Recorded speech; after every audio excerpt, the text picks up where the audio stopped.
عوامی سیلاب شیخ حسینہ کے 20 سال اقتدار کو بہا لے گیا۔ بنگلہ دیش کی وزیر اعظم شیخ حسینہ استعفیٰ دے کر بھارت فرار۔ استعفے کے لیے 45 منٹ کی مہلت دی گئی۔ شیخ حسینہ کھانا بھی نہ کھا سکیں۔ ویڈیو بیان بھی ریکارڈ کرنے نہیں دیا گیا۔ ہیلی کاپٹر سے بھارتی شہر پہنچی۔ غازی آباد میں بھارتی مشیر برائے قومی سلامتی اجیت دوول سے ملاقات۔ شیخ حسینہ دہلی سے لندن چلی جائیں گی۔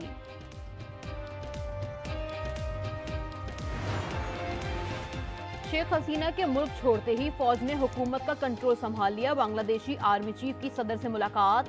پارلیمنٹ تحلیل کر کے 3 ماہ میں نئے انتخابات کرانے پر اتفاق۔ صدر کے حکم پر سابق وزیر اعظم بیگم خالدہ ضیاء جیل سے رہا۔ حسینہ واجد کابینہ کے وزراء کو فرار ہونے سے روکنے کے لیے ڈھاکہ ایئرپورٹ بند۔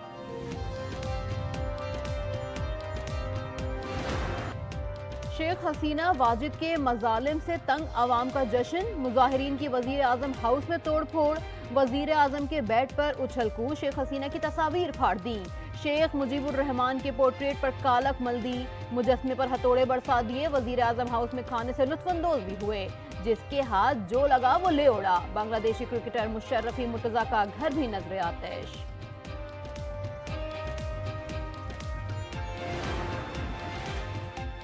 شیخ حسینہ حکومت کے خاتمے پر بھارت میں کھلبلی مچ گئی۔ وزیر اعظم نریندر مودی کی سربراہی میں کابینہ کمیٹی برائے سیکیورٹی کا ہنگامی اجلاس۔ National security advisor Ajit Doval کی شیخ حسینہ واجد سے ملاقات میں بریفنگ۔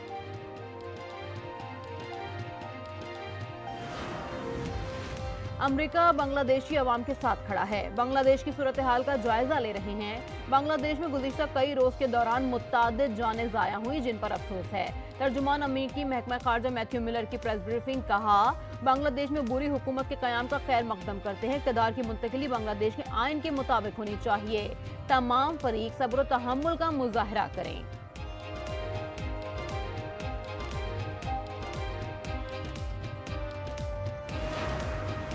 بنگلہ دیشی عوام نے فیصلہ دیا ہے کہ غدار کون ہے اور کون تھا۔ وزیر دفاع خواجہ آصف کہتے ہیں کہ مجیب الرحمان کے مجسموں کے ساتھ کیا ہوا، تاریخ نے اپنا فیصلہ سنا دیا۔ بانی پی ٹی آئی کو کوئی بتائے کہ مقافات عمل بے رحم ہوتا ہے۔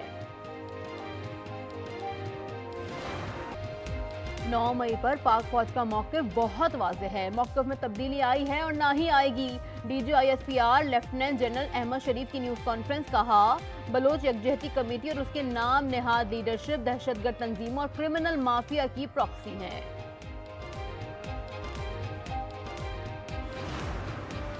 جو ادارہ اپنی جان دینے کو تیار ہے تو اگر اس کو حکومت وقت یا کوئی بھی حکومت قانون کے مطابق کوئی کام دے جس میں پاکستان کا فائدہ ہو تو وہ کیوں پیچھے ہٹے؟ یہ کام تو ہم کرتے آ رہے ہیں اور کرتے رہیں۔ اس کے لیے اگر چاہے وہ ایس آئی ایف سی میں ہو جس کا آپ نے ذکر، چاہے وہ زراعت میں ہو، تعلیم میں ہو، صحت میں ہو۔ کیا تنقید کی وجہ سے تعلیم اور صحت کا کام کرنا چھوڑ دیں؟ D G I S P R lieutenant general Ahmed Sharif نے ایک سوال کے جواب میں کہا، یہاں ایک مافیا نہیں چاہتا کہ ملک اور عوام ترقی کریں۔ پوری دنیا میں افواج معاشی پروجیکٹس میں حکومت کی مدد کرتی ہیں۔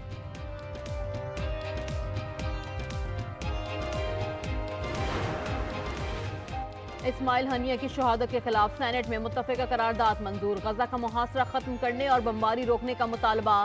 شہری رحمان نے کہا، اسرائیل اور بھارت کو کھلی چھوٹ دی گئی ہے۔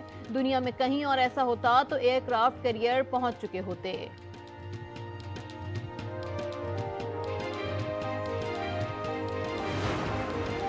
اسماعیل ہنیہ کی شہادت کے بعد مشرق وسطی میں بے یقینی کی صورتحال۔ روسی وزیر دفاع نے ایران کو مکمل حمایت کا یقین دلا دیا۔ اسرائیل میں جنگی تیاریاں، خان یونس سے فوجوں کا انخلا۔ ایران آج حملہ کر سکتا ہے۔ امریکی وزیر خارجہ اینٹونی بلنکن نے G7 ممالک کو آگاہ کر دیا۔ ہنگری کے وزیر خارجہ کا اسرائیلی ہم منصب کو ٹیلی فون، بتایا کہ ایران آج حملہ کر دے گا۔ اردن کا اپنے فضائی حدود استعمال کرنے کی اجازت نہ دینے کا اعلان۔ حسن نصر اللہ نے ٹویٹ کیا کہ شاید آج یا کل یا پھر ایک ہفتے میں۔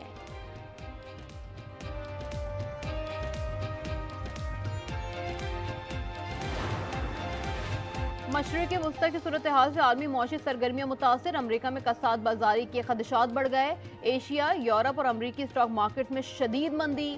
چین، جاپان، تائیوان، ہانگ کانگ اور کوریا کے حصص بازار میں گراوٹ۔ امریکہ کی ڈیموکریٹ صدارتی امیدوار کیملا ہیرس نائب صدارتی امیدوار کے نام کا اعلان کل پینسلوینیا میں کریں گی۔ کیملا ہیرس نے ڈونلڈ ٹرمپ کی فاکس نیوز پر مباحثے کی پیشکش رد کر دی۔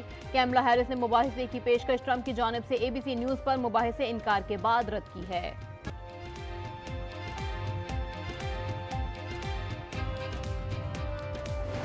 ملک میں بارشوں کا سلسلہ جاری، مختلف حادثات میں 30 افراد جاں بحق۔ خیبر پختونخوا، بلوچستان اور گلگت بلتستان میں کئی پل بہہ گئے، رابطہ سڑکیں بند، نظام زندگی درہم برہم۔ بلوچستان میں جھل مکسی، صوبت پور اور خلدار میں تباہی، سکھر، کندکوٹ، جیکب آباد، ٹھل، ٹنڈوالا یار میں فصلیں متاثر۔ گڈو بیراج کے مقام پر نچلے درجے کا سیلاب، خیبر پختونخوا اور بلوچستان میں مزید بارشوں کی پیشگوئی۔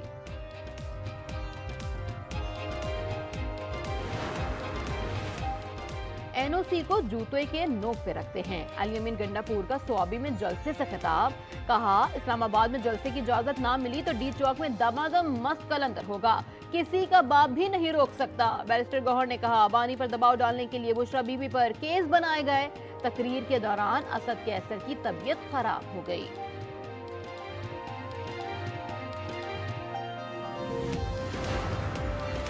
مہنگی بجلی اور ہوش ربا ٹیکسز کے خلاف جماعت اسلامی کے راولپنڈی اور کراچی میں دھرنے جاری۔ حافظ نعیم الرحمان کہتے ہیں حکومت جلد از جلد IPPs کو بند کرے اور معاہدہ کرنے والوں کے اثاثے منجمد کرے، کچھ لوگوں کو نوازنے کی سزا عوام کیوں بھگتیں۔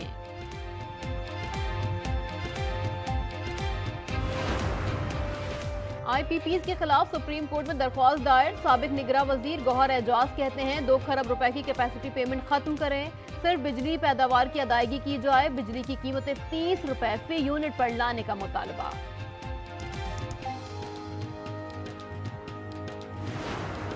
MQM کی پوری جماعت کے MNAs کی 15-16 MNAs کی ٹیم ہمارے پاس آئی بھی ہے۔ حکومت کا ایک مصمم ارادہ ہے کہ ہم لوگوں نے بجلی کی قیمتوں کو نیچے کرنا ہے۔ وزیر توانائی اویس لغاری کی MQM کو بجلی کی قیمتیں کم کرنے کی یقین دہانی، کہتے ہیں بجلی کی قیمتیں کم کرنے کا مصمم ارادہ ہے، مہنگے پاور پلانٹ کو ریٹائر کیا جائے گا۔ مصطفیٰ کمال نے کہا کیپیسٹی پیمنٹ معیشت کا گہرا زخم ہے، IPPs کو سمجھانا ہوگا کہ آپ کے نفع کے کم ہو گئے ہیں، ملک بچ جائے گا۔ پیرس اولمپکس میں پاکستان کی پہلی اور آخری امید ارشد ندیم آج میدان میں اتریں گے۔ Arshad Nadeem javelin throw event کے کوالیفائنگ راؤنڈ میں ان ایکشن ہوں گے۔